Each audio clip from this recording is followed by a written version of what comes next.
నా శ్రీమద్ భాగవతం చర్చలోకి. సో ఈరోజు మనం శ్రీమద్ భాగవతం 4వ స్కందంలో 2వ అధ్యాయాన్ని ఆరంభించబోతున్నాము. ఎంతో ఆసక్తికరమైన అధ్యాయం.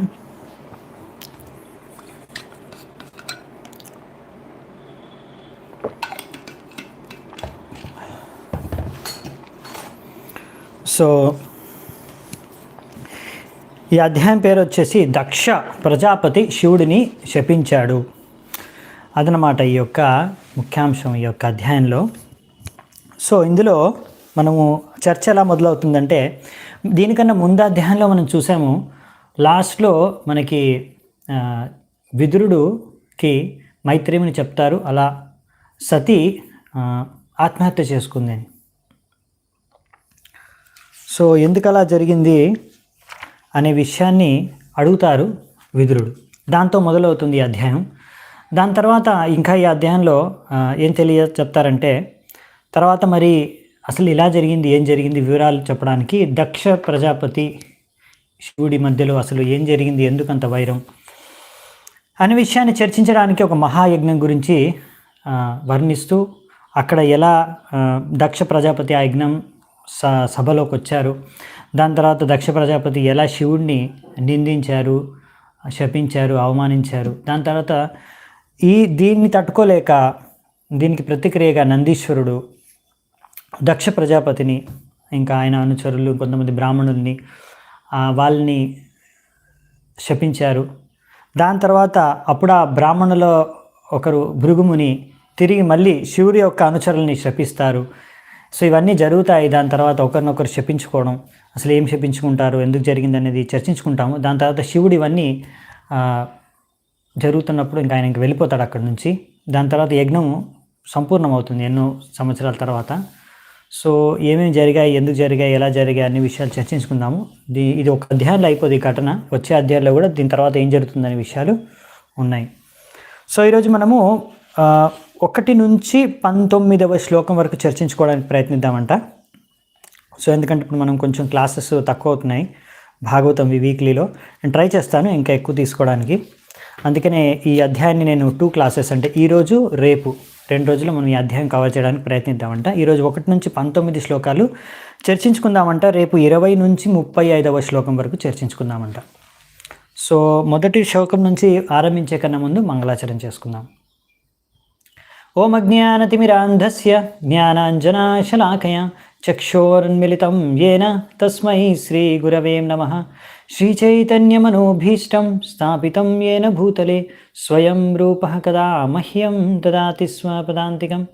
వందేహం శ్రీగురూన్ శ్రీయుతాపదకమలం శ్రీగురున్ వైష్ణవాంశ శ్రీరూపం సాగ్రజాతం సహగణ రఘునాథాన్వితాం తం సజీవం సాద్వైతం సావధూతం పరిజనసహితం కృష్ణ చైతన్యదేవం శ్రీరాధా కృష్ణపాదాన్ సహగణ లలితా శ్రీవిశాఖాన్వితాంశ.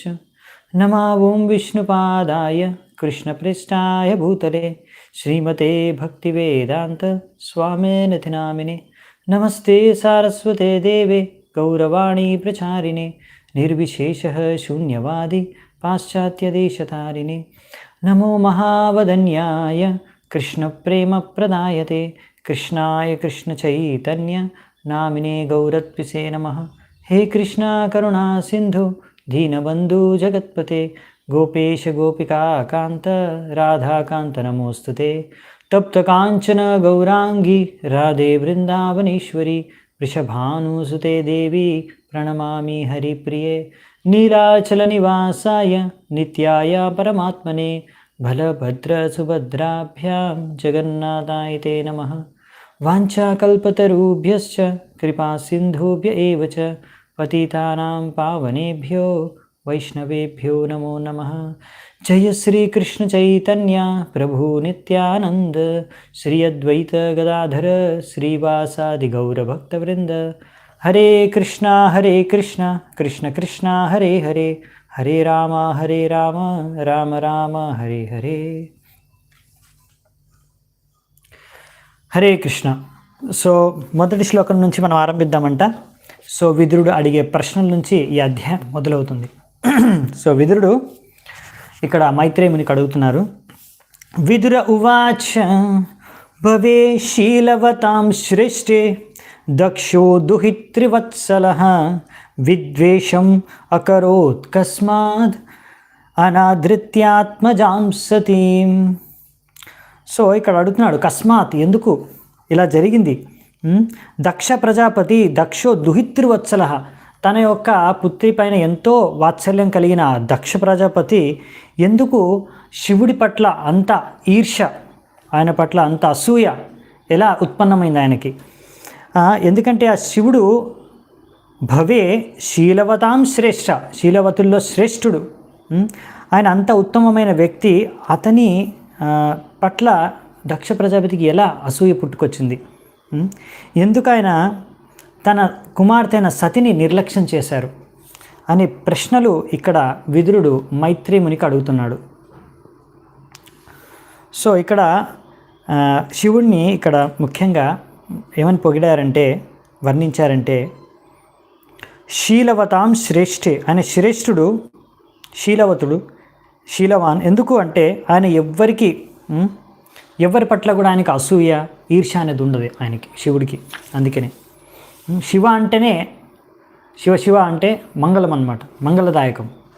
సో ఆయనకి భౌతికాసక్తి అనేది ఏం లేదు. ఆయనకి ఎంత వైరాగి అంటే ఆయన తన కోసం ఒక ఇల్లు కూడా కట్టుకోలేదు ఉండడానికి. సో ఒక చెట్టు కిందే ఉండేవాడు శివుడు. సో సంపూర్ణంగా ఆయన నిరాసక్తుడు భౌతిక విషయాలకి, భౌతిక వస్తువులకి. సో అటువంటి శివుడి పైన ఎందుకు అలా అంత అసూయ లేకపోతే అంత ఈర్ష్యను వ్యక్తం చేశాడు ఇక్కడ దక్షుడు అని అడుగుతున్నారు. ఇంకా వర్ణిస్తున్నారు శివుడి యొక్క గొప్ప లక్షణాలని. కస్త్వం చరాచరం గురుం నిర్వైరం శాంత విగ్రహం ఆత్మారామం కంతం ద్వేష్టి జగతో దైవతం మహత్. ఇంకా ఏం చెప్తున్నారంటే ఇక్కడ ముఖ్యంగా శివుడి గురించి, ఆయన గొప్పతనం గురించి తెలుసుకోవాలంటే ఈ శ్లోకం చాలా మంచి శ్లోకం. శివుడి యొక్క విశేషతను వర్ణిస్తున్నారు. ఇక్కడ ఏం చెప్తున్నారంటే శివుడు జగతో దైవతం మహత్, మొత్తం చరాచర గురుం. చరాచర గురుం అంటే కదిలేవి కదలనివి అన్నిటికీ ఆయన గురువు ఈ మొత్తం ప్రపంచంలో. సో ఈ మొత్తం ప్రపంచానికే గురువు ఆయన. ఆయనకి ఎటువంటి నిర్వైరం, ఎవరి పట్ల ఆయనకి ఎటువంటి వైరం లేదు, ఎవరితోనూ వైరం లేదు శివుడికి, నిర్వైరం. ఇంకా శాంత విగ్రహం, ఎప్పుడు ప్రశాంతంగా ఉంటారు. ఇంకా ఎప్పుడు ఆయన ఎప్పుడు సంతుష్టి చెంది ఉంటాడు. ఆత్మారామం. సో ఆయన జగతో దైవత మహత్, అందరి దేవతలో గొప్ప అందరికన్నా గొప్ప మహాదేవ్. సో ఆయన అందరి దేవతల కన్నా గొప్ప. సో అటువంటి శివుడి పైన కథం ద్వేష్టి, ఎందుకు అంత ద్వేషం దక్షుడికి, ఎలా అంత ద్వేషం ఆయన పట్ల పుట్టుకొచ్చింది ఆయనకి. ఎందుకంటే శివుడు అంటేనే అంత మంగళదాయకం, ఆయన పట్ల ద్వేషం పుట్టుకురాకూడదు ఒక వ్యక్తికి. అటువంటి దక్షుడు ఎందుకు అంత ద్వేషాన్ని పెంచుకున్నాడు శివుడి పైన. సో శివుడిని ఒక పేరుంది శివుడికి, భూతనాథ్ అని. అవునా, భూతనాథ్ అంటారు శివుడిని. ఎందుకంటే ఒకటేంటంటే ఒకటేంటంటే మన జీవుల్ని కూడా భూత అంటారు, ఇంకొకటి ఏంటంటే ముఖ్యంగా భూతాలని కూడా భూత అంటారు. సో అటువంటి భూతాలకు కూడా ఆయన దేవుడు, ఆయన నాథుడు. వాళ్ళకు కూడా అంత తమో గుణంలో అంధకారంలో ఉండే భూత ప్రేత పిశాచులందరికీ కూడా ఆయన నాథుడు. అంటే వాళ్ళను కూడా ఉద్ధరించడానికి శివుడు అంత ఆయన కృపాశాలి, అంత దయామయుడు అనమాట. అటువంటి తమో గుణంలో అంధకారంలో మునిగిపోయిన వాళ్ళకి కూడా ఎలాగైనా ఉద్ధరించాలి అని వారిపైన కూడా దయ చూపించి వారికి కూడా శరణు ఆశ్రయాన్ని ఇస్తారు. సో ఇలాంటి భూత ప్రేతాలకే కాకుండా అందరికీ కూడా, ఇంకా భక్తులకు కూడా, ఎందుకంటే వైష్ణవానాం యథాశంభు, వైష్ణవుల్లో సర్వశ్రేష్ఠుడు శివుడు. సో ఆయన ఆ విధంగా కూడా అందరికీ గురువు. వైష్ణవులకి కూడా ఆయనతో ఒక సాంప్రదాయం కూడా స్టార్ట్ అవుతుంది. 4 ప్రామాణికమైన వైష్ణవ సాంప్రదాయాల్లో ఒకటి రుద్ర సాంప్రదాయం. సో రుద్ర సాంప్రదాయంలో శివుడి నుంచే మొదలవుతుంది. ఎలాగ మన సాంప్రదాయం బ్రహ్మ సాంప్రదాయం బ్రహ్మదేవుడి నుంచి మొదలవుతుంది అలాగే. సో ఈ విధంగా వైష్ణవులకి ఒక పక్క, ఇంకో పక్కల భూత ప్రేత పిశాచులు అంటే అందరికీ ఆయన గురువు. సో అంత గొప్పవాడు శివుడు అని ఇక్కడ చెప్తున్నారు ప్రభుపాల్ వారు కూడా. సో నెక్స్ట్ మనం చూద్దామంట ఇంకేముందో నెక్స్ట్ శ్లోకంలో. ఏతదాఖ్యాహి మే బ్రహ్మం జామాతు శ్వశురస్య చ విద్వేషస్తు యతః ప్రాణాంస్ తత్యజే దుష్ట్యజాన్ సతి. ఇక్కడ ఏం చెప్తున్నారంటే, ఓ మైత్రేయ ముని గారు, ఒక వ్యక్తి తన జీవితాన్ని త్యాగం చేయాలంటే లేకపోతే ఆత్మహత్య చేసుకోవాలంటే అది చాలా కష్టం. ఒకరు తన ప్రాణాలని తీసేసుకోవాలి, ప్రాణాలు వదిలేయాలంటే చాలా కష్టం ఒక వ్యక్తి. అది అంత సులువైన పని కాదు. సో నాకు దయచేసి మీరు వర్ణించండి ఎలా. జామాతు శ్వశురస్య, జమాత్ అంటే ఇక్కడ బంగాల్లో జమాయి అంటారు. ఐ థింక్ హిందీలో కూడా జమాత్ అంటే అల్లుడిని అంటారు అనుకుంటా. సో ఇక్కడ అల్లుడు అంటే శివుడు ఇంకా శ్వశురస్య అంటే సాసూర్ అంటారు ఇక్కడ. సో శ్వశురస్య అంటే మామ. సో ఈ మామ అల్లుళ్ళు ఇద్దరు కూడా ఎందుకు అలా అంతగానో గొడవ పడాల్సి వచ్చింది, లేకపోతే వాళ్ళిద్దరు మధ్యలో అంత వైరం ఎందుకు, ఎలా సృష్టించబడింది, ఎలా జరిగింది అంతగానో గొడవ వాళ్ళిద్దరి మధ్యలో. సతి తన ప్రాణాలు త్యాగం చేసేసింది. ఎందుకంటే ఒకరు ప్రాణాలు త్యాగం చేయడం అంటే ఏదో ఊరికే చిన్న చిన్న గొడవలకి ఎవరు ప్రాణాలు త్యాగం చేయరు. అటువంటిది సతి అంటే అందరికన్నా పతివ్రత స్త్రీ సతి అంటారు. సో అటువంటి సతి ఎందుకు తన ప్రాణాలని త్యాగం చేసింది అంటే అంత గొప్ప గొడవ, అంటే అంత పెద్ద గొడవ ఏం జరిగింది, నాకు దయచేసి వర్ణించండి అనేసి ఇక్కడ మైత్రేయ ముని అడుగుతున్నారు విదురుడు. సో ఇది ప్రశ్న అనమాట. మొదటి 3 శ్లోకాల్లో ఆయన ప్రశ్నలు అడిగాడు దీనికి సంబంధించి. ఇప్పుడు దీనికి జవాబుగా నెక్స్ట్ కొన్ని అధ్యాయాలు నడుస్తాయి, చూద్దామంట. సో మైత్రేయ ముని జవాబు ఇవ్వడం స్టార్ట్ చేస్తున్నారు 4వ శ్లోకం నుంచి. మైత్రేయ ఉవాచ పురా విశ్వసృజం సత్రే సమేత పరమర్షయ తతామర గణా సర్వే సానుగా మునయోగ్నయః. సో ఏం చెప్తున్నారంటే ఇక్కడ మైత్రేయ ముని ఏం చెప్తున్నారంటే, చాలా కాలం క్రితం మొత్తం ప్రజాపతులు, పెద్ద పెద్ద అధిపతులు ఈ యొక్క బ్రహ్మాండానికి వాళ్ళందరూ కూడా కలిసి ఒక పెద్ద యజ్ఞం చేస్తున్నారు. సో అందులో ఎంతో గొప్ప గొప్ప ఋషులు, మునులు, ఇంకా పెద్ద పెద్ద పండితులు, దేవతలు, అగ్నిదేవతలు అందరూ కూడా వాళ్ళ యొక్క అనుచరులతో పాటు ఆ యజ్ఞంలో పాల్గొంటున్నారంట. అంటే చాలా పెద్ద యజ్ఞం ఇది, విశ్వంలోనే ఒక పెద్ద యజ్ఞం. విశ్వంలో ఉన్న అందరూ ప్రముఖులందరూ ఆ యజ్ఞంలో సమావేశమయ్యారంటే అర్థం చేసుకోవచ్చు మీరు. సో ఇది చాలా రోజుల క్రితం జరిగిందంట. సో మరి అప్పుడు ఇక్కడ ఏం జరిగిందో చూద్దామంట. తత్ర ప్రవిష్టం ఋషయో దృష్ట్వార్కం ఇవ రోచిష భ్రాజమానం వితిర్మిరం కుర్వంతం తన్మహత్సదః.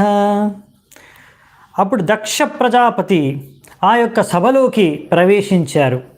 అతను కూడా గొప్ప ప్రజాపతి అండి. దక్ష ప్రజాపతి బ్రహ్మదేవుడి యొక్క పుత్రుడు ఒక విధంగా. సో ఈ దక్ష ప్రజాపతి కూడా ప్రజాపతుల్లోనే ఒక ఆయన మహా గొప్ప ప్రజాపతి అన్నమాట. ఆయన ఆ అసెంబ్లీ, ఆ సభలోకి ప్రవేశించగానే ఆయన యొక్క శరీరంలోంచి ఎంత తేజస్సు వచ్చేదంటే అది సూర్యుడి యొక్క కిరణాలు తేజస్సుతో సమానంగా ఆ విధంగా ఆయన శరీరం నుంచి తేజస్సు వచ్చిందంట. అంత తేజవంతమైన వ్యక్తి అన్నమాట ఆయన. ఆ సభలోకి రాగానే అక్కడ సభ అంతా కూడా ప్రకాశితం అయిపోయిందంట. అక్కడ లైట్ వచ్చేసింది సభకంతా. అంటే మీరు అర్థం చేసుకోవచ్చు. ఇంకా వాళ్ళందరూ కూడా ఆయన ముందు అక్కడ ఉన్న మిగతా పెద్ద పెద్ద ప్రముఖులు కూడా చిన్నగా అయిపోయారంట, అంటే చిన్నగా కనిపిస్తున్నారంట. అంటే ఈయన పర్సనాలిటీ అలా ఉందన్నమాట దక్ష ప్రజాపతిది, అంత తేజవంతమైన వ్యక్తిత్వం. ఉడతిష్టన్ సదస్యస్తే స్వధిష్ణేభ్య సహాగ్నయః రితే విరించాం సర్వం చ తద్భాషాక్షిప్తచేతసః. సో ఉడతిష్టన్ అంటే వెంటనే లేచి నించున్నారంట అందరూ. ఈయన యొక్క ప్రభావం ఎటువంటిదంటే దక్ష ప్రజాపతిది, ఆయన యొక్క తేజం, ఆయన ప్రభావం, ఆయన వ్యక్తిత్వం ఎలా ఉందంటే ఆయన్ను చూసి అక్కడున్న వాళ్ళు అగ్ని దేవతలు ఇంకా మిగతా ఎంతోమంది ప్రముఖులు అక్కడ గొప్ప గొప్ప వాళ్ళు వచ్చిన వాళ్ళందరూ కూడా ఒక బ్రహ్మదేవుడు శివుడు తప్ప, వీళ్ళిద్దరి తప్ప మిగతా వాళ్ళందరూ కూడా లేచి నించున్నారంట ఆయనకు సమ్మానం చూపించడానికి. ఇప్పుడు మామూలుగా ఎవరైనా పెద్దవాళ్ళు వస్తే గొప్ప వాళ్ళు వస్తే మనము కూర్చొని అలాగే ఉండం కదా, లేచి నించుంటాం. ఇవాళ రేపు కలియుగంలో జనాలు కనీసం మర్యాద కూడా తెలియదు కదా, వాళ్ళు కూర్చొని ఉండొచ్చు.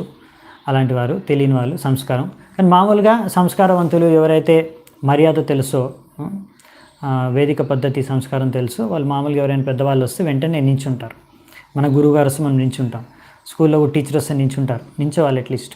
సో అదేంటంటే ఒక సమ్మానం వ్యక్తం చేసే పద్ధతి. ఆ విధంగా సమ్మానించారు అందరూ, ఒక శివుడు బ్రహ్మదేవుడు తప్ప మిగతా వాళ్ళందరూ నించున్నారంట. సదసస్పతిభిర్దక్షో భగవాన్ సాధు సత్కృతః అజం లోక గురుం నత్వా నిశసాద తదాజ్ఞయా. సో దక్ష ప్రజాపతి ఆ విధంగా బ్రహ్మదేవుడు కూడా ఆయనకి స్వాగతం పలికారంట. అక్కడ మెయిన్ మొత్తం ఆ యజ్ఞంలో ప్రెసిడెంట్గా చెప్తున్నారు ఇక్కడ ఆ సభకు. సో ఆ విధంగా బ్రహ్మదేవుడికి ఆయన ప్రణామాలు అర్పించుకున్నాడు దక్ష ప్రజాపతి. ఇప్పుడు బ్రహ్మదేవుడు దక్షకున్నా కూడా గొప్ప వ్యక్తి, ఆయన తండ్రి ఇంకా మొత్తం సృష్టికర్త. సో దక్ష ప్రజాపతి అందుకనే బ్రహ్మదేవుడు కూర్చొనున్న ఆయనకు వెళ్ళి ఆయన ప్రణామాలు అర్పించుకున్నాడంట. అర్పించుకున్న తర్వాత బ్రహ్మదేవుడి ఆజ్ఞతో దక్ష ప్రజాపతి కూడా తన యొక్క సీట్లో సింహాసనంలో కూర్చున్నాడంట. ఎందుకంటే బ్రహ్మదేవుడు ఇక్కడ ఆయన కూడా ఒక లోకానికి ఒక గురువుగా ఆయన స్వీకరించి ఆయనకు సమ్మానం అర్పించి ఆయన ఆజ్ఞతో సింహాసనం మీద కూర్చున్నాడు.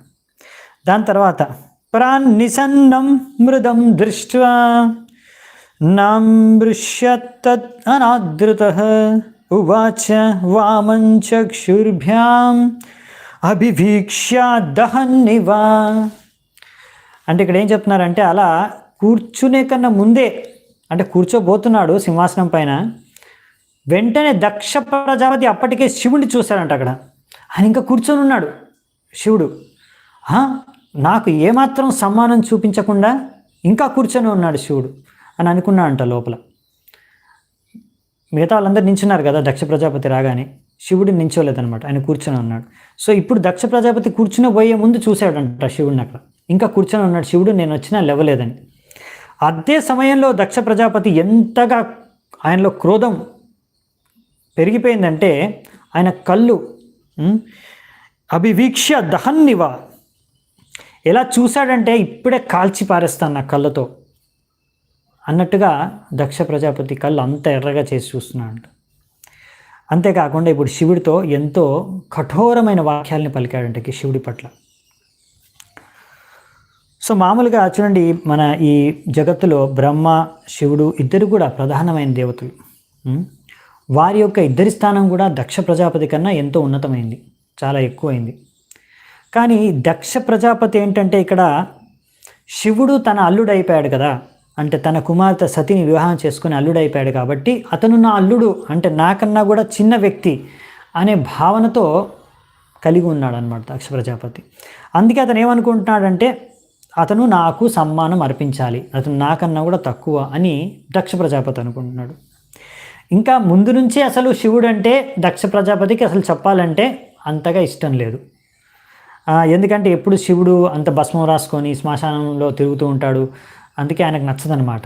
ఒక పెద్ద ఇల్లు లేదు, ఏం లేదు, బంగ్లా లేదు, అంత ఈయనకున్నంత వైభోగం అవన్నీ అంత సంపద ఇవంతా లేదు కదా. సో అందుకనే ఇప్పుడు చూడడానికి ఎప్పుడు శివుడు పేదవాడిలాగా ఇంకా సరిగా దుస్తులు కూడా ధరించకుండా ఉంటాడనేసి ముందు నుంచే దక్ష ప్రజాపతికి శివుడు అంటే కొంచెం ఇష్టం లేదనుకోండి. సో మరి ఎందుకు మరి ఆయన్ని అల్లుడుగా చేసుకున్నాడు అని మీరు అడగొచ్చు. దానికి కూడా ఆయనే సమాధానం చెప్తాడు దక్ష ప్రజాపతి, చెప్పబోతున్నాడు ఇప్పుడు, చూద్దామంట. శ్రూయతాం బ్రహ్మర్షయో మే సహ దేవా సహాగ్నయః సాధూనాం బ్రువతో వృత్తం నాజ్ఞానాన్న చ మత్సరాత్. అక్కడున్న మొత్తం ఋషులు, మునులు, బ్రాహ్మణులు, అగ్నిదేవతలు అందరూ కూడా అందరికీ చెప్తున్నారు, మీరందరూ కూడా ఇక్కడ ఉపస్థితమైన ఋషులు, మునులు, అగ్నిదేవతలు, బ్రాహ్మణులు అందరూ కూడా వినండి, ధ్యానంతో వినండి సరిగ్గా నేను చెప్పేది. నేను ఇక్కడ ఒక శీలవంతుడైన వ్యక్తి అంటే ఒక జెంటిల్మ్యాన్ ఎలా వ్యవహరించాలి, పద్ధతి ఏంటో దాని గురించి నేను ఇప్పుడు చెప్తాను. నేను ఎవరి పట్లనో అసూయతోనో లేకపోతే అజ్ఞానంతోనో మాట్లాడట్లేదు అనేసి ఇక్కడ చెప్తున్నాడు. ఎవరు? దక్ష ప్రజాపతి. అంటే మీరు అనుకోవచ్చు, ఇప్పుడు నేను ఇప్పుడు దక్ష ప్రజాపతి చెప్పే ముందే, అంటే ఆయన అనబోయే వాక్యాలు శివుణ్ణి ఇప్పుడు అవమానించబోతున్నాడు, దానికన్నా ముందే దక్ష ప్రజాపతి చెప్తున్నాడు అనమాట. నేను ఇప్పుడు చెప్పే ఇవి మాటలన్నీ కూడా ఏ అజ్ఞానంతోనో ఎవరి పట్ల అసూయతోనో చెప్పట్లేదు. ఒక వ్యక్తి, ఒక సుశీలమైన శీలవంతుడైన వ్యక్తి, జెంటిల్మెన్ ఎలా వ్యవహరించాలో దాని గురించి సంబంధించిన కొన్ని విషయాల గురించి చెప్తాను. సో ఇక్కడ బేసికలీ ఆయన శివుడి గురించే చెప్పబోతున్నాడు. శివుడిని అవమానించే పూర్వకంగానే ఆయన మాట్లాడబోతున్నాడు. శివుడికి ఏమాత్రం ఆయన ముందే మనకు వర్ణించేశారు స్టార్టింగ్లోనే, అంటే మన విదురుడు ఆయన శీలవంతుడు, గొప్ప వ్యక్తి అని. సో అతనిలో ఏం మచ్చలేదు, ఒక్క తప్పు మచ్చ ఏమీ లేదనమాట వ్యవహారంలో శివుడిలో. ఇంకా అయినా కానీ ఆయన పట్ల అసూయతో ఇప్పుడు అజ్ఞానంతోనే మాట్లాడబోతున్నాడు. యాక్చువల్లీ మనం చూస్తే ఆయన మాటలు అర్థమైపోతుంది మనకి.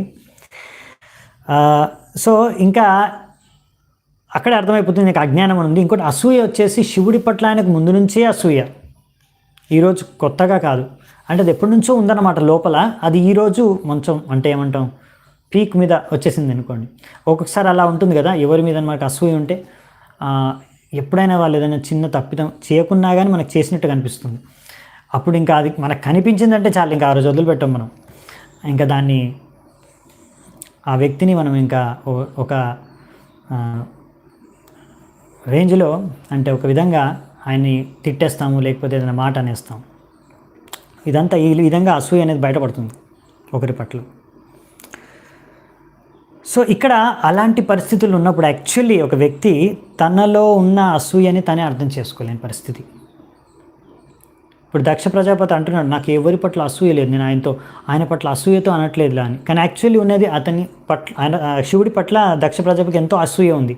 ఆయన ఇప్పుడు అనే వాక్యాలు కూడా అసూయతోనే అంటున్నాడు. సో అతనిలో ఉన్న ఈర్ష్య, అసూయ ఇటువంటి అనర్థాలని ఆయన స్వయంగా గుర్తించలేకపోతున్నాడు, ఎందుకంటే దాంతో ఆయన బాధపడుతున్నాడు. సో ఆ రోగంతో ఆయన బాధపడుతున్నాడు కాబట్టి ఆ వ్యక్తి ఆ రోగం ఉన్నట్టు అర్థం చేసుకోలేకపోతున్నాడు. సో ఇదన్నమాట ముఖ్యమైన సమస్య ఇక్కడ ఉన్న దక్ష ప్రజాపతితో. సో మరి ఇప్పుడు ఏం అనబోతున్నాడు చూడండి. 10వ శ్లోకం నుంచి తీసుకొని 16వ శ్లోకం వరకు చెప్పాలంటే ఇప్పుడు దక్ష ప్రజాపతి నానా రకాలుగా నానా వాక్యాలతో, నానా శబ్దాలతో శివుణ్ణి అవమానిస్తాడు. సో ఇవన్నీ వినడం వైష్ణవులకి మంచిది కాదు, అవునా? అందుకే మన ఆచార్యులు ఏం చేశారంటే ఈ సంస్కృతం ఈ శ్లోకాలకి ఇంకొక అర్థం కూడా మనకు చూపించారు. ఇవి ఇక్కడ ఈ యొక్క దక్షుడు శివుడిని అవమానించాలి, నిందించాలి అనే ఉద్దేశంతోనే తప్పుడుగా చెప్పిన ఈ వాక్యాలన్నీ, శ్లోకాలన్నీ కూడా మన ఆచార్యులు వీటికి మంచి తాత్పర్యాలను ఇచ్చారు. దీనికి ఇంకో అర్థం కూడా ఉంది అని మన ఆచార్యులు ఇచ్చారు. కొన్ని అర్థాలు మనకి ప్రభుపాల ద్వారా తన తాత్పర్యంలో తెలిపారు. ఇంకొన్ని మీకు డైరెక్ట్ ఆచార్యుల వాళ్ళ యొక్క టిప్పణిలోంచి నేను మీకు చెప్తాను. సో మనము 10వ శ్లోకం నుంచి 16వ శ్లోకం వరకు చూద్దామంట. సో దీంట్లో ఇక్కడ దక్ష ప్రజాపతి అనేది ఏంటి, దానికి ఇంకో అర్థం, తద్వారా శివుణ్ణి మనం పొగడచ్చు కూడా. ఇదే శ్లోకం ఉపయోగించుకొని దక్ష ప్రజాపతి తిడుతున్నాడు ఈ వాక్యాల ద్వారా. ఇదే శబ్దాలతో మనం శివుణ్ణి ఎలా పొగడొచ్చో, అది ఒక పొగడతగా మనం స్వీకరించవచ్చో అది మనము ఈరోజు చూద్దామంట.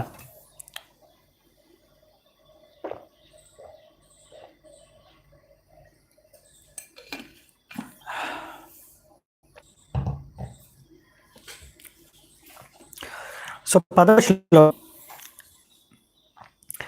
అయం తు లోకపాలానాం యశోగ్నో నిరపత్రపః షద్భిరాచరిత పంత ఏన స్తబ్ధేన దూషితః.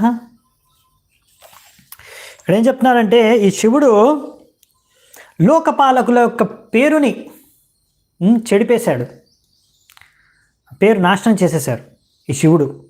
అంటే లోకపాలకులు అంటే ఎంత గొప్ప పేరు ప్రఖ్యాతులు ఉండవలసిన వ్యక్తి ఇతను ఒక లోకపాలకుడై శివుడు వాళ్ళ పేరునే చెడిపేశాడు అని చెప్తున్నారు.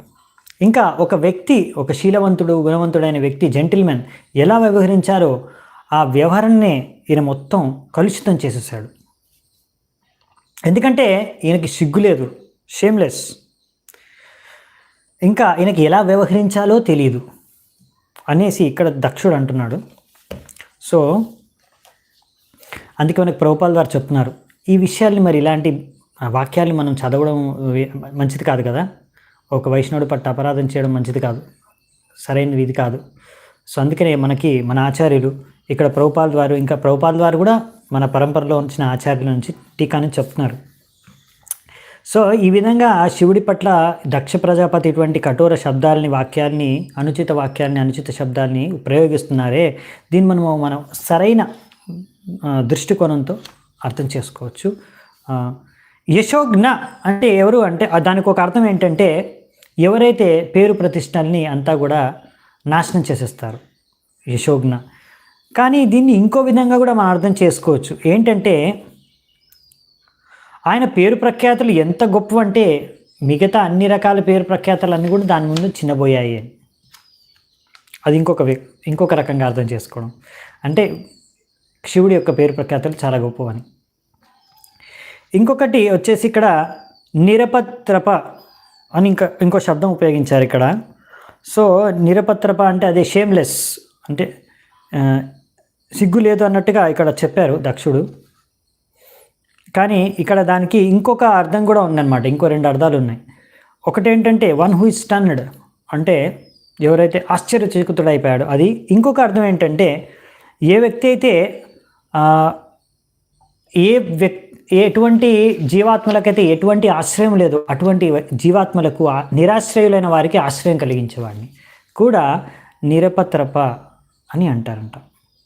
సో సంస్కృతంలో ఇది ఒక విశేషం. సో ఇక్కడ ఈ విధంగా మనం అర్థం చేసుకోవచ్చు అంట దీన్ని. ఓకే, సో మనము ఇంకా ముందుకెళ్దామంట 11వ శ్లోకం. సో ఈ విధంగా మనము మన ఆచార్యుల యొక్క సహాయంతో శివుడిని యొక్క గుణాలని, గొప్పతనాన్ని మనం అర్థం చేసుకుందాం. దక్షుడు తను అసూయ ప్రకటించడం ద్వారా, తన అసూయ ద్వారా శివుడిని నిందిస్తున్నాడు. కానీ మనం మాత్రం శివుడిని ప్రశంసిద్దామంట అవే వాక్యాలతో, మన ఆచార్యుల యొక్క వాక్యాల సహాయంతో. ఏష మే శిష్యతాం ప్రాప్తో యన్మే దుహితుర్ అగ్రహీత్ పాణిం విప్రాగ్నిముఖతః సావిత్ర్యా ఇవ సాధువత్.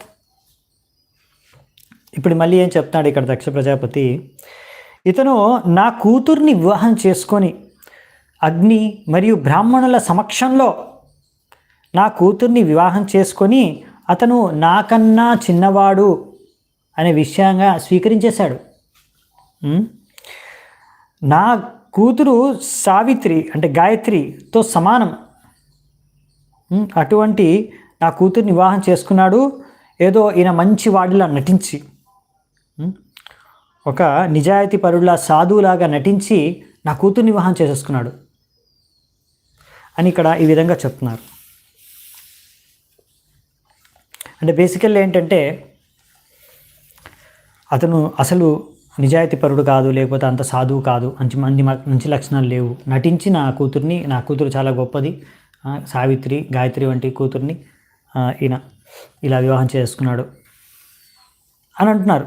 కానీ ఇక్కడ మన ఆచార్యులు చెప్పేది ఏంటంటే సాధువులాగా అని అంటున్నారు. ఇక్కడ దక్ష ప్రజలు నువ్వు సాధువు కాదు, సాధువులాగా నటించి వివాహం చేసుకున్నావు అంటున్నారు శివుణ్ణి. సో కానీ ఇక్కడ మన యొక్క ఇది శివుడిని ఇంకొక విధంగా ప్రశంసలాగా కూడా మనం ఎలా అర్థం చేసుకోవచ్చు మన ఆచార్యుల ద్వారా. శివుడు మన యొక్క దుర్వ్యవహారాన్ని అర్థం చేసుకున్నా కానీ అతను దాన్ని omniscient Shiva understands my bad behaviour. అంటే ఇక్కడ దక్ష ప్రజాపతి ప్రశంసిస్తున్నట్టుగా మనం ఎలా అర్థం చేసుకోవచ్చు. ఓకేనా. సో శివుడు నా యొక్క దుర్వ్యవహారాన్ని అర్థం చేసుకున్నా కానీ ఆయన సైలెంట్గా, అంటే దాన్ని గుప్తంగానే ఉంచుతున్నాడు. సో అందుకనే నేను ఇక్కడ వచ్చినా కానీ నిలబడలేదు, ఎందుకంటే నేను యోగ్య వ్యక్తుడిని కాదు, అందుకే నేను నిలబడలేదు. అంతేకాకుండా మా యొక్క కూతురు యొక్క గొప్ప లక్షణాలు ఆయనకు తెలుసు కనుకనే, నా కూతురు సావిత్రికి సమానం కనుకనే ఆయన స్వీకరించాడు అని మన ఆచార్యులు ఆ విధంగా దక్ష ప్రజాపతి ప్రశంసిస్తున్న విధంగా మనకి తెలియజేస్తున్నారు. ఓకే, మీకేం కన్ఫ్యూజన్ లేదనుకుంటాను. నేను మీకు రెండు ధోరణులు చెప్తున్నాను. ఒకటి ఇక్కడ మనకు దక్ష ప్రజాపతి ఇక్కడ ఊహించుకొని ఏం చెప్తున్నాడో, ఇంకొకటి మన ఆచార్యులు దాన్ని ఒక దక్ష ప్రజాపతి యొక్క ప్రశంసగా మనకు అదే వాక్యాల్ని సంస్కృతం ఆధారంగానే, అంటే గ్రామర్ దాని పక్కన సంస్కృతం గ్రామర్ ప్రాపర్ నాలెడ్జ్ ప్రకారమే ఎలా మనం అర్థం చేసుకోవచ్చు మనకి ఇక్కడ తెలియజేస్తున్నారు.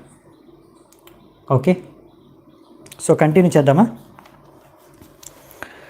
నెక్స్ట్, గృహీత్వా మృగశావాక్ష్య పాణిం మర్కటలోచనః ప్రత్యుక్తానాభివాదర్హే వాచాప్యకృతాన్నోచితం. ఇక్కడ ఇప్పుడు ఏమంటున్నాడంటే శివుడి యొక్క కళ్ళు మర్కట లోచనం, అది శివుడి కళ్ళు ఒక మంకీ అంటే కోతి లాంటి కళ్ళు. కానీ అతను నా కూతుర్ని వివాహం చేసుకున్నాడు. నా కూతురు కళ్ళు ఎలాంటివంటే ఒక జింక పిల్ల లాంటి కళ్ళు.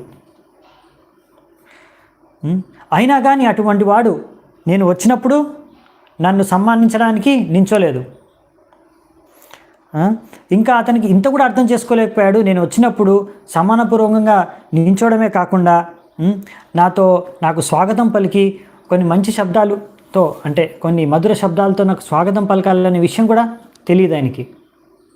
సో ఇదన్నమాట దక్ష ప్రజాపతి బాధ. సో దీన్ని మన ఆచార్యులు ఎలా చెప్తున్నారంటే మర్కట లోచన అంటున్నారు కదా, దీనికి ఇంకొక అర్థం ఇక్కడ ఇస్తున్నారు మనకి. ఈ యొక్క శ్లోకానికి ఇంకొక అర్థం ఏంటంటే దక్ష ప్రజాపతి ఎలా ప్రశంసిస్తున్నాడు శివుడిని అంటే, శివుడు ఎంతో దయామయుడు, అందుకనే ఇలా మర్కట లోచన, అదే కోతికి ఉన్నటువంటి కళ్ళు ఉన్నవంటి కర్మిల యొక్క కోరికల్ని కూడా తీర్చేస్తాడు. దురదృష్టకరమైన విషయం ఏంటంటే నేను ఆయన్ని సరిగ్గా సన్మానించలేదు అని ఇంకొక అర్థం అన్నమాట ఇది. ఓకే, సో మనం నెక్స్ట్ చూద్దామంట 13వ శ్లోకం.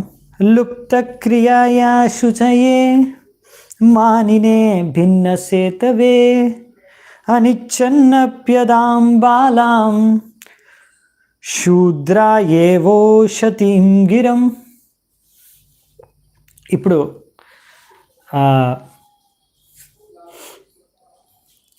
ఏం చెప్తున్నారంటే,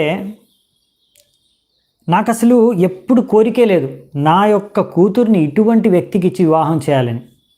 ఏ వ్యక్తి అయితే సంస్కారం సభ్యతం ఉన్న అనే విషయానికి అన్ని నియమాలను ఉల్లంఘించే వ్యక్తి, ఈ విధంగా ఎటువంటి నియమాలని నిబంధనల్ని సంస్కారాన్ని ఆచరించని ఈ వ్యక్తి ఎంతో అశుద్ధమైన వ్యక్తి. కానీ నేను అయినా కానీ ఈయనకే నా కూతుర్నిచ్చి వివాహం చెయ్యవలసి వచ్చింది. ఎందుకు అంటే ఎవరైతే వేదశాస్త్రాలని one who teaches the message of just as one teaches the message of the Vedas to a Shudra, ఎలాగైతే ఒక వ్యక్తి వేదాలని శూద్రుడికి బోధిస్తాడో ఆ విధంగా ఇవ్వాల్సి వచ్చింది నా కూతుర్ని. అంటే నాకు ఇవ్వాల్సి వచ్చింది కూతుర్ని ఈయన వివాహంలో. మరి ఎందుకట్లా ఇవ్వాల్సి వచ్చిందో చెప్తారు తర్వాత, ఇందులోనే వచ్చిందో చూద్దామంట. ఓకే, సో ఇందులో మనకి ఇదేంటి 13వ శ్లోకం. లుప్త క్రియాయ అంటే ఇక్కడ ఏంటంటే దక్ష ప్రజాపతి అంటున్నాడు ఆయన ఏమీ సరైన క్రియలు చేయడు, సరైన కార్యాలు చేయడని. కానీ ఇంకొక అర్థం ఏంటంటే అతనికి అటువంటి కార్యాలు చేయవలసిన అవసరం లేదు అని. ఓకే, సో ఇతను అశుద్ధం అంటున్నారు, కానీ దీని ఇంకొక అర్థం ఏంటంటే అశుచ్యతే అనే దానికి ఈయనకన్నా శుద్ధమైన వ్యక్తి ఇంకెవరు లేరు అని.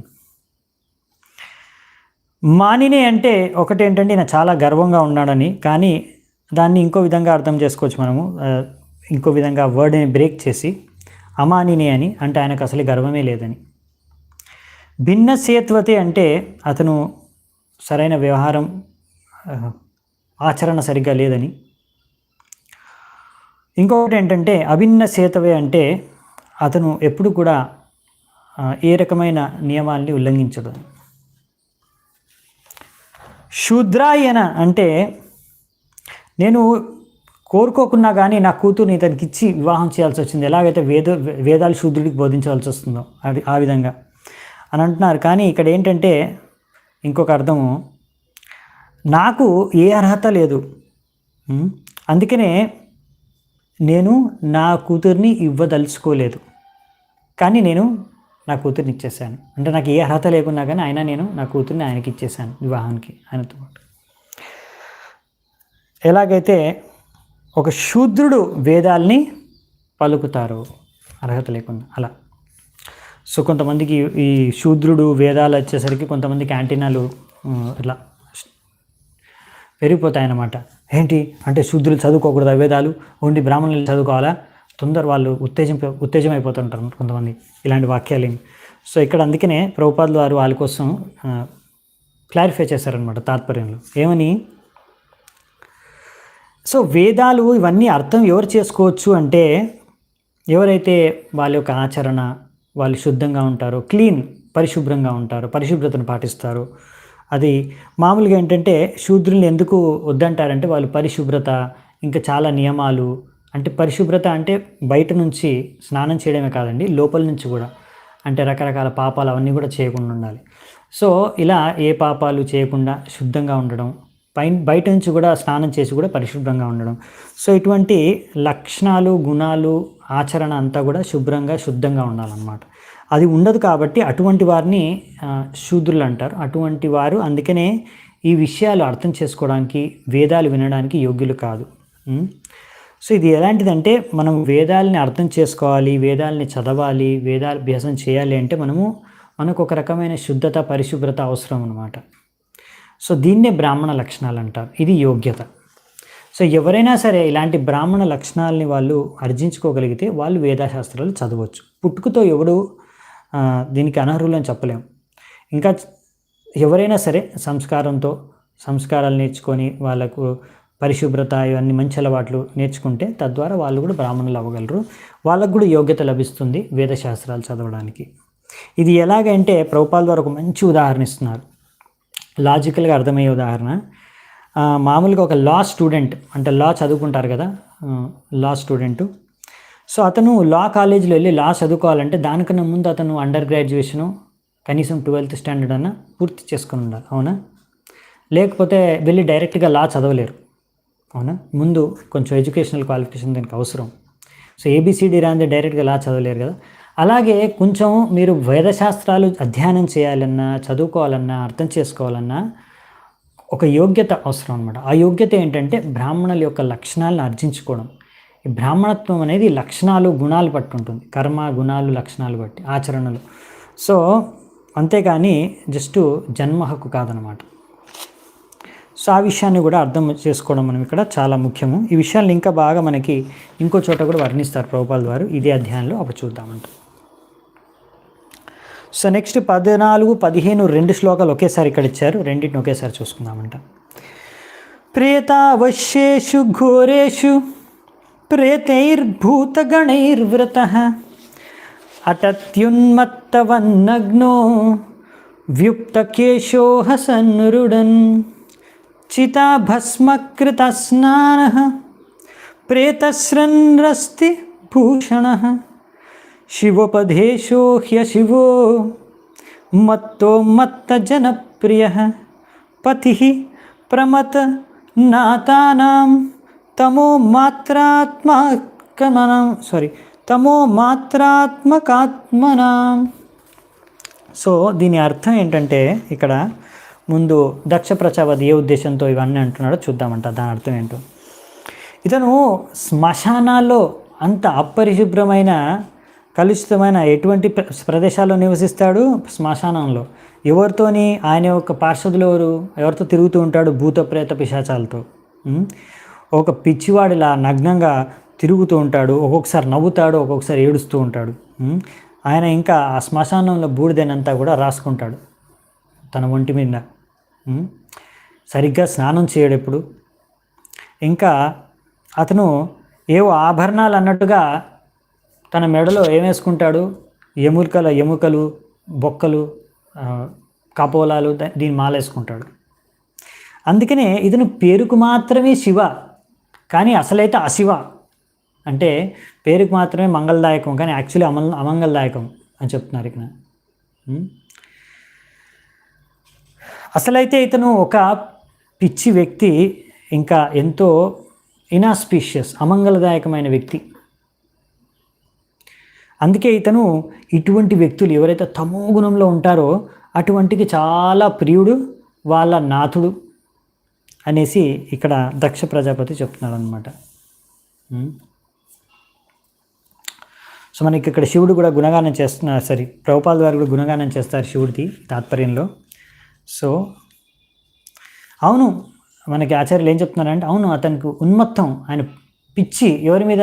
భగవంతుడి పైన ప్రేమ, భగవంతుడి పైన ప్రేమతో ఆయన పిచ్చి ఉన్మత్తంలో ఉంటున్నాడు. ఇది ఆయన లీల శివుడిది. సో ఇలా బూడిదను రాసుకోవడం అనేది శరీరానికి పురాణాల్లో చెప్పారంట. ఇది వైష్ణవులు ఎంతో ఉన్నతమైన వైష్ణవులు అలా పూసుకుంటారంట. ఇంకొకటి ఏంటంటే, అతను అశివ అంటున్నారు. అతను ఎంత అపవిత్ర స్థలమైనా సరే అక్కడ ఉన్నాడు కదా, ఆ అపవిత్ర స్థలాన్ని కూడా పవిత్రం చేసేవాడు. అది శివుడి యొక్క గొప్పతనం. అందుకే ఆయన కన్నా ఇంకా గొప్ప పవిత్రుడు ఎవడు లేరు. ఆ విధంగా అర్థం చేసుకోవచ్చు. ఇంకొకటి ఏంటంటే, అతను అవును ఇటువంటి తమో గుణంలో ఉండే జీవులని, భూత ప్రేత పిశాచాలని కూడా ఆయన స్వీకరిస్తాడు తన శిష్యులుగా. వారికి కూడా ఎలాగైనా జ్ఞానం ప్రసాదించి వాళ్ళని కూడా ఆధ్యాత్మిక మార్గంలో కొంచెం వాళ్ళు ఉన్నతి సాధించేలా, వాళ్ళ చేతన కొంచెం ఆధ్యాత్మికం అయ్యేలా ఆయన వారిపైన కృప చూపిస్తాడు. ఆ విధంగా శివుని ఇక్కడ పొగుడుతున్నారు ఆచార్యులు, ప్రభుపాద వారు కూడా. అందుకనే మనం చూస్తాం ఇక్కడ శివుడు ఏంటంటే ఇటువంటి తమో గుణంలో ఉండే వాళ్ళందరికీ కూడా ఆశ్రయాన్ని కల్పిస్తారు. అటువంటి వాళ్ళు చాలామంది తమో గుణంలో ఉండే వాళ్ళు కూడా శివుడిని పూజించుకుంటారు. కానీ శివుడు ఎప్పుడైనా సరే ఆయన పవిత్రుడు, ఇంకా చాలా మంగళదాయకం అన్నమాట. సో మామూలుగా ఏంటంటే విష్ణుమూర్తి ఆయన ఏంటంటే ఎవరికి మామూలుగా ఆశ్రయం ఇస్తారంటే, ఎవరైతే సత్వగుణంలో ఉన్నారో, ఇంకా ఎవరైతే వైష్ణవులో వాళ్ళందరూ విష్ణువుని, కృష్ణుడిని పూజించుకుంటారు. అలాగే రజోగుణంలో ఉండే వాళ్ళు ఎక్కువగా ఏదో ఈ జీవితంలో సాధించేసి ఏదో మనకు లాభం పొందాలి అనే వ్యక్తి బాగా కష్టపడి అలాంటి వాళ్ళు ఎక్కువగా బ్రహ్మదేవుడిని పూజిస్తారు. ఇంకా ఎవరైతే తమో గుణంలో ఎక్కువ ప్రభావితమై ఉన్నారో వాళ్ళు శివుణ్ణి పూజిస్తారు అన్నమాట. ఇంకా అందుకనే ఇక్కడ ముఖ్యంగా ఎంతో అధమ వ్యక్తుల్ని కూడా శివుడు వాళ్ళకు కూడా కృప ప్రసాదిస్తున్నాడు, వాళ్ళని కూడా ఉద్ధరిస్తున్నాడు, వాళ్ళని కూడా అంత అమంగళదాయకమైన వ్యక్తుల్ని కూడా వాళ్ళకు కూడా మంగళదాయకం చేసి ఇట్లా వాళ్ళ జీవితాన్ని ప్రయత్నిస్తున్నాడు. కనుక ముఖ్య రూపంగా ఇక్కడ శివుడు అనే ఆయన పేరుకి ఇక్కడ పరిపూర్ణత లభిస్తుందని ఇక్కడ చెప్తున్నారు. తస్మా ఉన్మాదనాతాయ నష్ట శౌచాయ దుర్హృదే దత్తాబతమయా సాధ్వీ చోదితే పరమేష్టినా. సో బ్రహ్మదేవుడి యొక్క కోరిక మేరకు, ఇక్కడ ఇంకా చెప్పాలంటే బ్రహ్మదేవుడు యొక్క కోరిక మేరకు నేను నా యొక్క ఎంతో పతివ్రతురాలైన కూతుర్ని, సో ఇటువంటి నా కూతుర్ని నేను ఏమాత్రం పరిశుభ్రత తెలియని ఈ వ్యక్తికి, ఇంకా మొత్తం హృదయంలో అంత చెత్త చెదారం ఉండే ఈ వ్యక్తికి ఇచ్చి నేను వివాహం చేశాను నా కూతుర్ని. సో ఆయన బాధ ఏంటి ఇక్కడ? దక్ష ప్రజాపతి నాకు ఏమాత్రం ఇష్టం లేదు నా కూతుర్ని శివుడికి ఇచ్చి వివాహం చేయడానికి, కానీ ఎందుకు చేశాను? బ్రహ్మదేవుడు ఆజ్ఞించాడు కనుక నాకు. ఇంకా బ్రహ్మదేవుడు ఏమని ఉద్దేశించే అంటే ఉల్లేఖిస్తున్నాడు అంటే ఇక్కడ పరమేశ్వర అంటే ఆయన అందరి గురువు కదా, అంటే గురువుగారు చెప్పారు కదా, అందుకనే ఇంకేం చేయాలి కాదనలేక నా కూతుర్ని శివుడికి ఇచ్చి వివాహం చేశాను. ఇప్పుడు ఈ పాయింట్ మీద ప్రభుపాల్ వారు అంటే మంచి తాత్పర్యం ఇస్తారు. సో మన ఆచార్యులు దీనికి అదే నష్ట శౌచ అంటే అన్క్లీన్ అని ఒకటి అంటే, ఇంకొకటి ఏంటంటే అర్థము. సో ఎంత అశౌచనైనా సరే శివుడు శుద్ధపరిచేస్తాడు. ఎంత అశుద్ధమైనా సరే దాన్ని శుద్ధపరిచే శక్తి శివుడికి ఉందంట. దాని అర్థం. ఇంకోటి ఏంటంటే, సో ఎవరికైతే ఎంత ఉన్మాదనాథ అంటే ఎంత పిచ్చి వాళ్ళకైనా సరే వాళ్ళని కూడా ఉద్ధరిస్తాడు, వాళ్ళ పట్ల కూడా దయ చూపిస్తాడు శివుడు. ఇంకా దుర్హృదయం అంటే ఎంత హృదయం దురుద్దేశంతో ఉన్న అటువంటి హృదయం ఉన్న వాళ్ళని కూడా వాళ్ళపైన కూడా కరుణ చూపిస్తాడు శివుడు. ఆ విధంగా పొగుడుతున్నారు మన ఆచార్యులు. సో ఇక్కడ మనకు తాత్పర్యంలో ప్రభుపాల్ వారు చెప్తారు, ఈ దక్ష ప్రజాపతి ఈ యొక్క శ్లోకం ద్వారా తనలో మనసులో ఉన్న విషయాన్ని ఇక్కడ వ్యక్తపరుస్తున్నాడు. ఏం అర్థం చేసుకుంటున్నామంటే, ఇప్పుడు దక్ష ప్రజాపతి క్రోధం ఎంత పెరిగిపోయిందంటే, క్రోధంలో అతను ఈ విషయాన్ని కూడా మర్చిపోయాడు. తన తండ్రి అని చెప్పుకోవట్లేదు.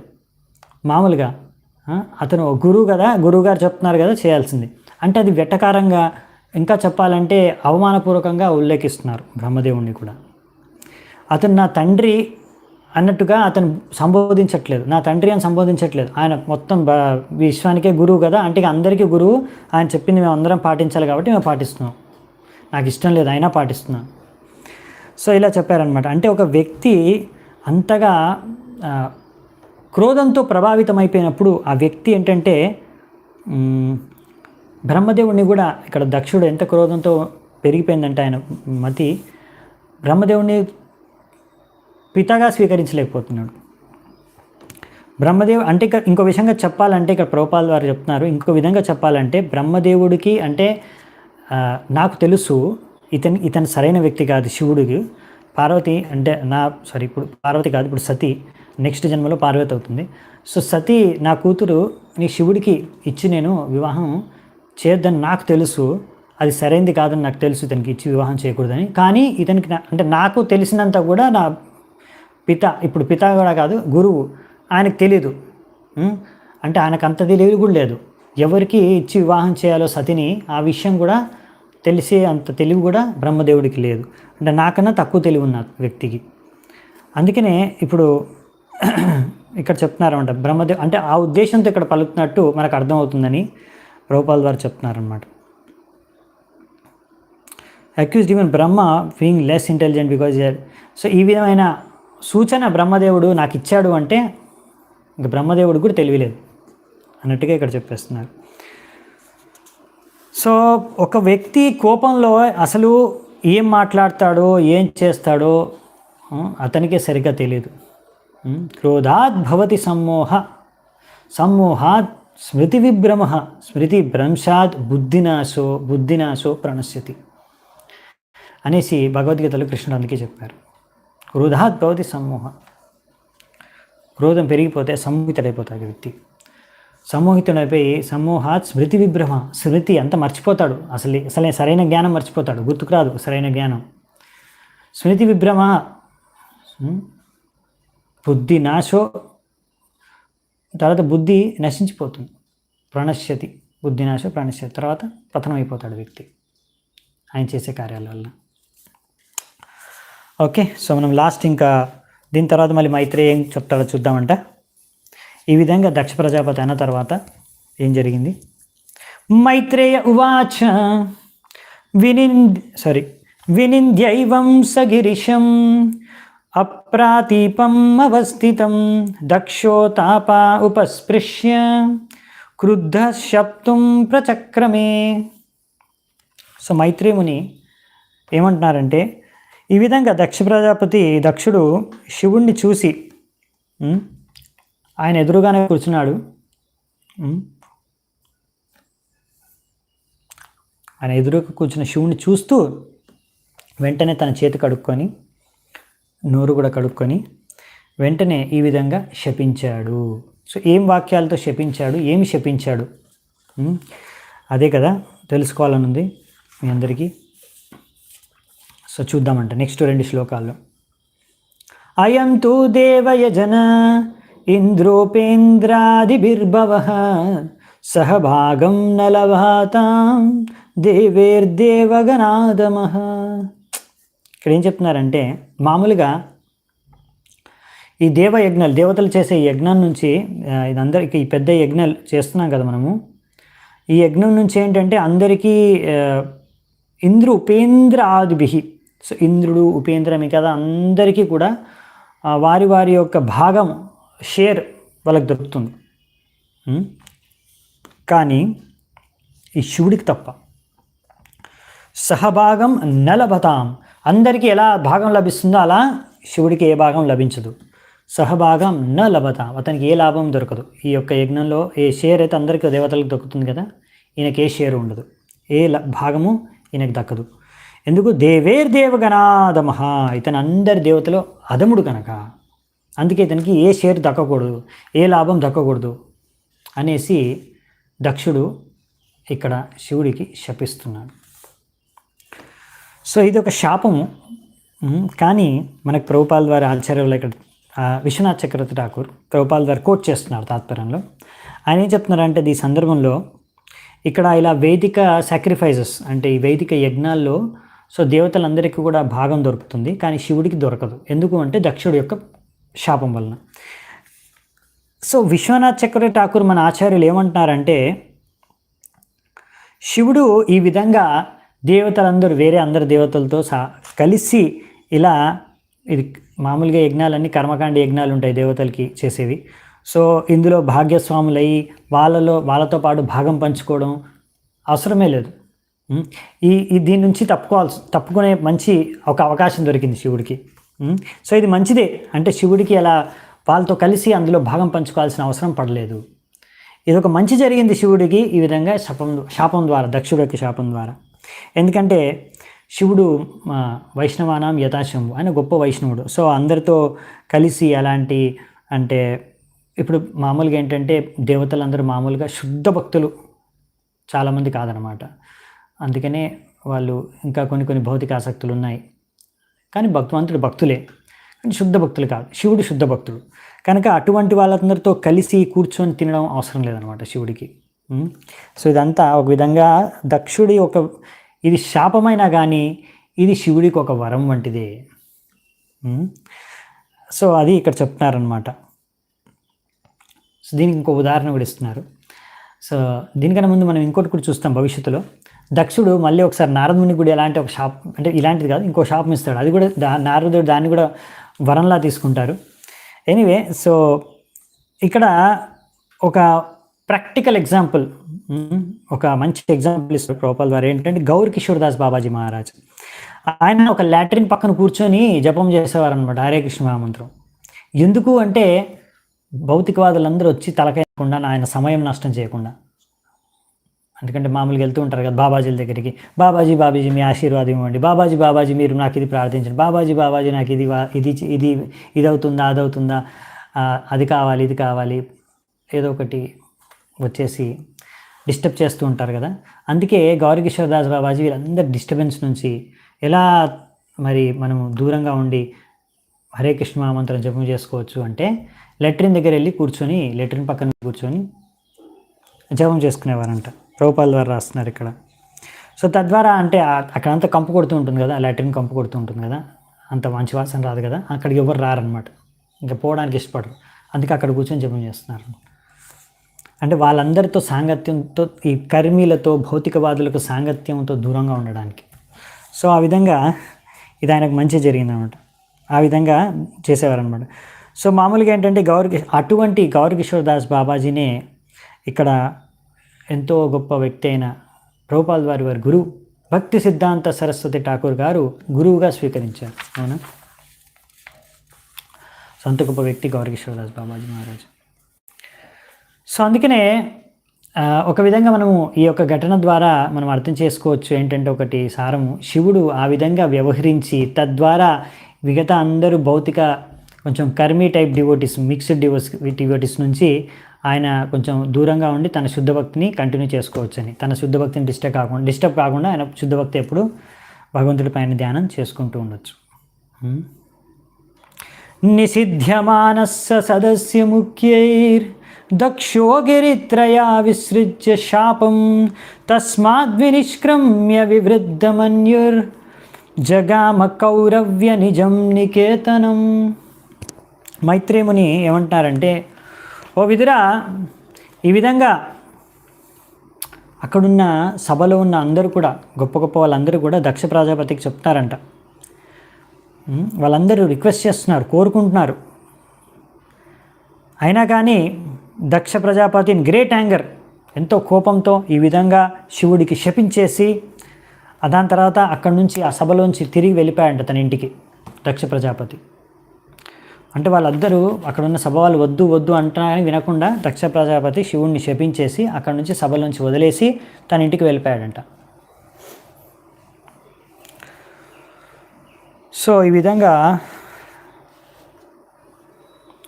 దక్ష ప్రజాపతి అనుకున్నాడు, అతను చెప్పేశాడు అంతే, అతను చెప్పే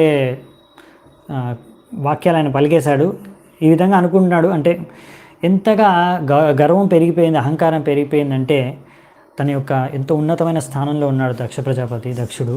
సో దాని తర్వాత ఆయన అనుకున్నాడు, నాకన్నా గొప్పవాడు ఎవరు లేరు ఇక్కడ, నాకన్నా గొప్పగా వాదించే వ్యక్తే లేడు నాతోని అన్నట్టుగా ఆయన ఇష్టం వచ్చినట్టుగా మాటలు అనేసి అక్కడ నుంచి వెళ్ళిపోతున్నాడు.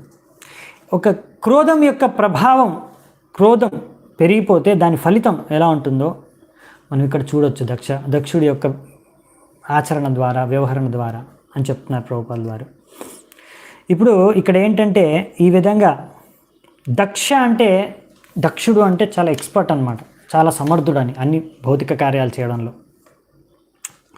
కానీ అయినా కానీ నువ్వు ఎంత పెద్ద దక్షుడు అయినా సరే, ఎంత గొప్పవాడైనా సరే, ఎంత సమర్థుడు అయినా సరే, ఒకవేళ శివుడు వంటి గొప్ప సాధువులు వంటి వ్యక్తులు, శివుడు వంటి గొప్ప భక్తులను కనుక వారి పట్ల కనుక నువ్వు అవమానపూర్వకంగా వ్యవహరిస్తే, ఈ విధంగా నువ్వు వాళ్ళని అవమానిస్తే, వ్యతిరేకంగా వ్యవహరిస్తే వారి పట్ల తప్పకుండా కామము, క్రోధము, ఇంకా ఈ యొక్క రజోగుణం, ఈ మూడిటి చేత ఆ వ్యక్తి ఈ మూడు కూడా ఆ వ్యక్తిని ఆక్రమణ చేసేస్తాయి, తినేస్తాయి. అంటే ఈ విధంగా నాశనం చేసేస్తాయి వ్యక్తిని. అవునా? ఈ మూడింటిని అంటే కామము, క్రోధము, లోభము, ఇవన్నీ తమో ద్వారాలు, నరకానికి ద్వారాలు ఇవన్నీ. అందుకని చైతన్య మహాప్రభు చెప్పాడనమాట, జాగ్రత్త, ఎప్పుడు వైష్ణవ అపరాధం చేయకూడదు, వైష్ణవుల పట్ల ఎప్పుడు అపరాధం చేయకూడదు. ఇదేంటంటే ఇదొక హాతీమాత ఆఫెన్స్, అంటే మ్యాడ్ ఎలిఫెంట్ ఆఫెన్స్ అంటారు. ఇది మనకు చైతన్య చరితామృతంలో బాగా వర్ణించారు. ఇప్పుడు మామూలుగా సింపుల్గా చెప్పాలంటే ఈజీగా, ఒక మ్యాడ్ ఎలిఫెంట్ అంటే ఒక మత్తెక్కిన ఏనుగు, అంటే పిచ్చిగా ఉన్న ఏనుగుకి, మదం ఎక్కిన ఏనుగు, లేకపోతే ఈ ఏనుగుకి ఏదైతే మెదడు సరిగా పనిచేయట్లేదో, మెంటలో, సో అటువంటి ఏనుగు అంటే ఇంకా ఆ ఏనుగు చాలా శక్తివంతమైంది కానీ బ్రెయిన్ లేదు, సరిగ్గా పనిచేయట్లేదు. సో ఏం చేస్తుందో ఎవరికి అర్థం కాదనమాట. ఎక్కడ మంచి తోటలోకి వెళ్ళి కూడా ఆ తోట అంతా కూడా నాశనం చేసేస్తుంది. సో ఆ విధంగానే ఏ వ్యక్తి ఒక వైష్ణవుడి పట్ల అపరాధం చేశారు అంటే, ఒక భక్తుడి పట్ల, వైష్ణవుడి పట్ల ఎవరైనా అపరాధం చేస్తున్నారంటే అతను హాతిమాత అపరాధం అనమాట. అంటే ఒకవేళ తను కూడా భక్తి మార్గాన్ని అనుసరిస్తుంటే తన భక్తిని తానే సొంతంగా స్వయంగా నాశనం చేసుకుంటున్నాడు. సో భక్తి లత ఏదైతే ఉంటుందో దాన్ని అంతా నాశనం చేసేసుకుంటున్నాడు ఒక వ్యక్తి. సో ఇటువంటి వ్యక్తి ఇంకా ఎంతకైనా దిగజారిపోవచ్చు అని ఇక్కడ చెప్తున్నారు అన్నమాట ప్రభుపాదుల వారు. అందుకని చాలా జాగ్రత్తగా ఉండాలి, వైష్ణవ అపరాధం నుంచి దూరంగా ఉండాలని చైతన్య మహాప్రభు చెప్తారు మనకి. సో దీంతో 19వ శ్లోకం వరకు చర్చ ముగిసింది. సో మనము నెక్స్ట్ మిగతా శ్లోకాలు రేపు చర్చించుకుందామంట. సో మళ్ళీ దీని తర్వాత ఏం జరిగింది, ఈయన శపించి వెళ్ళిపోయాడు కానీ దాని తర్వాత ఏం జరిగింది, సో ఆ విషయాలు రేపు చూసుకుందాము. ఈరోజు ఇక్కడ సెలవు తీసుకుంటాను. చాలా ఓపికగా విన్నందుకు ధన్యవాదాలు. శిల ప్రభుపాదికి జై, గ్రంథరాజ్ శ్రీమద్ భాగవతం की जय, समवेत गौर भक्त वृंद की जय, निताय गौर सीतानाथ प्रेमानंदे, हरि हरि बोल.